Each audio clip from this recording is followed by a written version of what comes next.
Matapos nga ang naging matagumpay na kampanya ng Gilas Pilipinas sa kakatapos lang na FIBA World Cup, maganda naman ang naging performance ng Gilas Pilipinas at hindi naman tayo natambakan at natapos nga tayo sa 24th place. Hindi na nga masama yun para sa Gilas Pilipinas at bukod pa doon ay mayroon pa tayong pag-asang makapasok sa 2024 Paris Olympics dahil pasok tayo sa Olympic qualifiers. Ngunit marami nga ang nagulat sa bagong FIBA ranking ng Gilas Pilipinas sa FIBA World Cup. Mantakin nyo, 2 baitang lang ang inangat natin at rank 38 na nga tayo. Dati nga ay rank 40 tayo at tapos ngayon rank 38 na.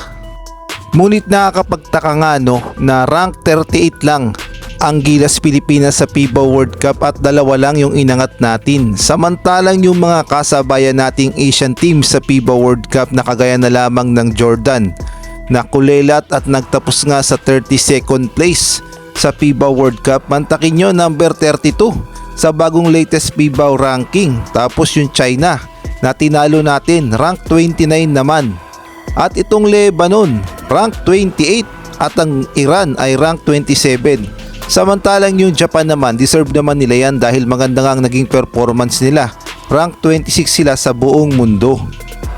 At sa Asia Oceania naman na region rankings sa Asia, ang Pilipinas nga ay number 8, number 1 ang Australia, number 2 ang New Zealand, number 3 ang Japan, number 4 ang Iran, number 5 ang Lebanon, number 6 ang China, number 7 ang Jordan. At ito ang Pilipinas, number 8, number 9 naman ang Korea at number 10 ang Saudi Arabia. Pati ba naman dito niluto pa ang Pilipinas? Marami naman ang nagsasabi na baka daw epekto yan ng good learning experience ni Coach Chot Reyes sa FIBA World Cup sa Gilas Pilipinas. At ito pa nga yung nakakagulat, yung USA na 4th place, mantakin yung number 1 sa FIBA ranking. Tapos yung Spain naman na 9th place sa FIBA World Cup, mantakin yung number 2 naman sa FIBA ranking. At ito pa nga yung masakit, yung Germany na champion, mantakin nyo number 3 sa FIBA ranking. Well, mukhang hindi nga maganda itong FIBA World Ranking ngayon ng FIBA at mukhang may luto ang nangyari. Hindi ko nga matanggap na number 38 ang Pilipinas sa FIBA ranking samantalang napakaganda ng performance natin sa Jordan, sa China at gayon na rin sa may Lebanon. Tapos tayo pa yung nasa ibaba nila. Mukhang hindi nga talaga makatwiran yun. At ito pa nga yung nakakainis, ito nga si Jordan Clarkson ay hinatulan na ng FIBA. Patungkol nga ito sa pagiging local player ni Jordan Clarkson sa Gilas Pilipinas. Sinabi nga ng General Secretary ng FIBA na si Andreas Sagklis na wala na raw pag-asang maging local player si Jordan Clarkson at hindi daw nila babaguhin ang kanilang rules pagdating sa eligibility ng mga players. At kahit nga itong si Christian Stan Hardinger, Mikey Williams at itong si Remy Martin ay malabo na ring maging local player ng Gilas Pilipinas.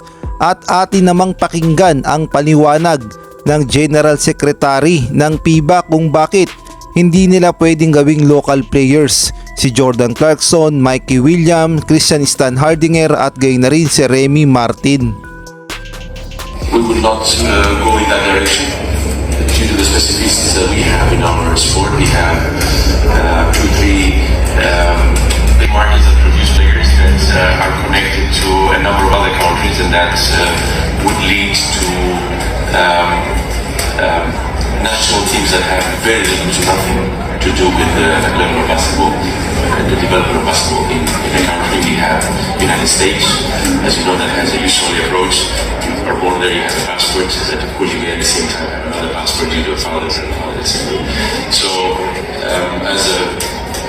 as a rule, the central board is clear. One naturalized player. Number one, this is a principle that I don't see changing. And number two, the criteria for how someone gets the eligibility is clear. You have the passport, you're eligible. Now if you have the passport after the age of 16, we have to see if you had significant links with the country. And if you didn't, then you fall under the naturalized category. Very difficult rule.